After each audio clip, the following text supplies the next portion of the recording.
Hey guys, this is Alex from A&R Design. We got a cool rifle today. Well, half of a rifle. This is the LaRue Surge. What does Surge stand for? Suppressed Upper Receiver Group, I believe. This is actually the Surge 2.0. So it's a little bit different than what LaRue originally submitted for the Army contract, but they've done a couple runs of pre-orders where you can actually buy the Surge 2.0 system that they submitted for the Army contract for the Surge program. SIG ended up winning the contract. We do have a SIG MCX Surge 556 on order. It should be fulfilled in December 2023, and we will eventually do a very, very comprehensive comparison of sorts between the LaRue Surge to the SIG Surge. But right now we're gonna talk about the LaRue Surge. LaRue is known for its quality of machining, absolute perfection when it comes to quality control. The fit and finish of the guns is fantastic.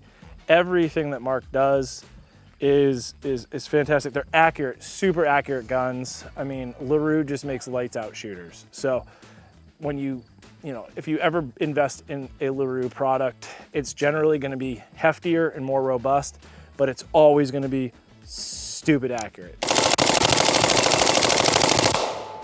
These are gassed perfectly. They aren't over gassed. They are gassed exactly for this can. This is a super high flow can. It's not a quiet can, but it's a high flow can. There's very little, if not any, back pressure coming back into the system. Because the muzzle device is attached and exposed out the end of the suppressor, you can see right here, and it's such a high flow can, you can have like tighter intervals between sustained fire.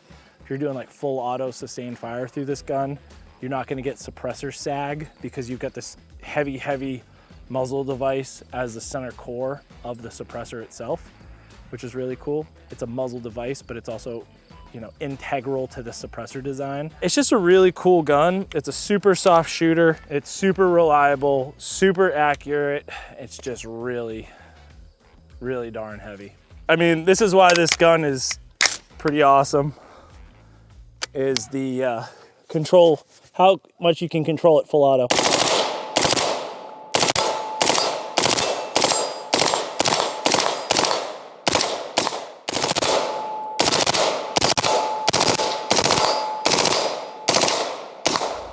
So when we zeroed the gun, I benched it at 50 with 73 grain gold medal match Federal. It's a Berger bullet, 73 grain. 50 yards with an Aimpoint T2. That gun was shooting pretty much same hole or touching at 50 yards with a red dot. This gun would be a really good host for something like a Nightforce ATACR 1-8 LPVO with a diving board, 12 o'clock optic, like a RMR. Because LaRue guns are so accurate, I mean, there's no doubt in my mind this gun will shoot very accurately out to something like 400 yards with good ammo and be consistent. It's just, they're so accurate. Mark makes great guns. Bomb-proof, they will last a lifetime, and they are extremely accurate. It's getting pretty warm.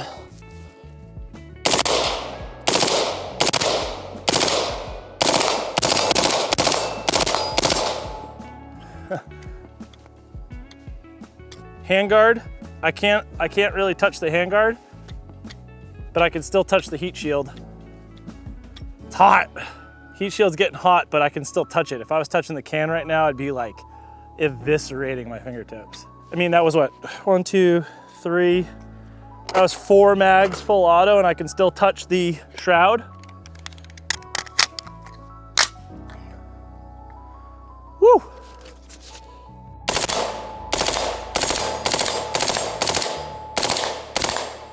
Perfect, 3 o'clock, 2:30 ejection. No gas in my face. I'm not getting gassed out whatsoever. There's no breeze right now, so I'm not getting gassed out. I put a mag dump at 25 yards, and I think I dropped maybe 2 rounds. I was drifting off plate a little bit, just readjusted. It doesn't push you around that much. Inside the lower receiver, I'm just running a standard H2 with a, so I'm just running a red and white Springco spring and an H2 buffer, and this thing runs perfectly. I guess the one thing to really ask yourself here is like, is it really a suppressor? Like, it's not quiet.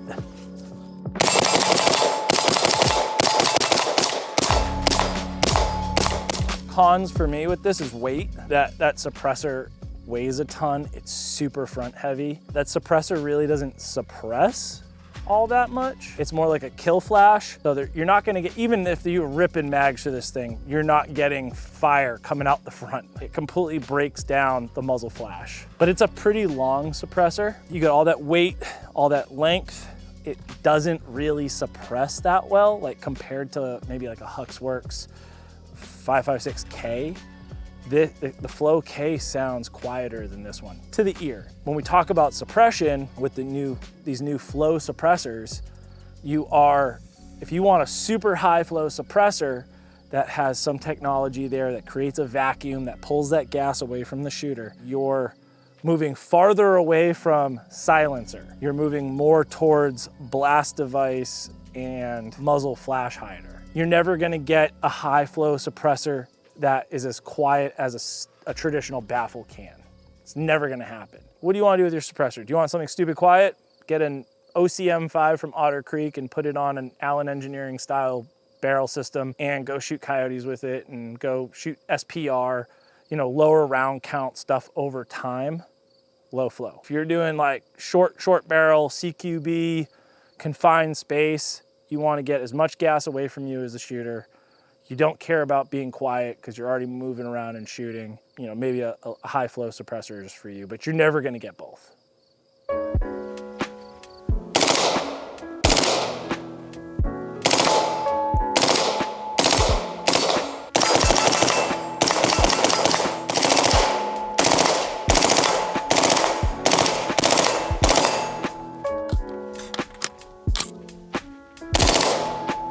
All right, so we'll just quickly run through.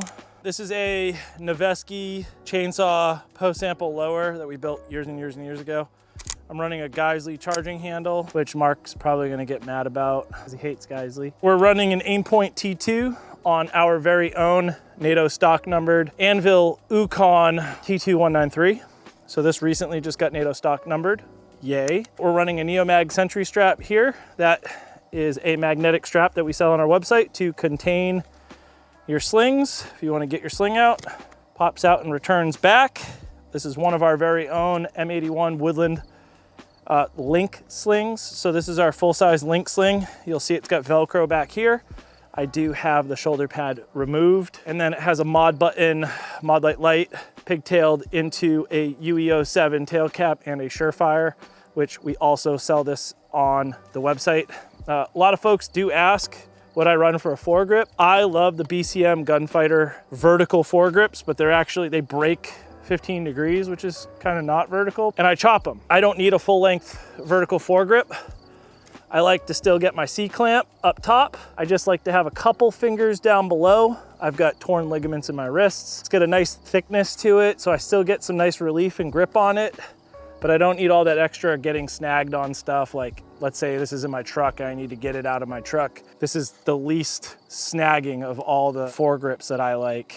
And even though they're kind of chonky, like you can see how wide it is compared to the faceting on this handguard, I just like them. They feel nice in the hands. I do wish this handguard had, instead of this hexagonal aesthetic, it'd be nice to have M-locks on these facets here rather than something that matches the cheese grater. The only thing that I'm noticing in this gun right here is just, the bolt carrier is dragging on the left side of the receiver. And there's witness marks on both the receiver, the inside of the receiver and that side of the bolt carrier. I don't know if it's grooving it. I don't know I'll have to take it apart more.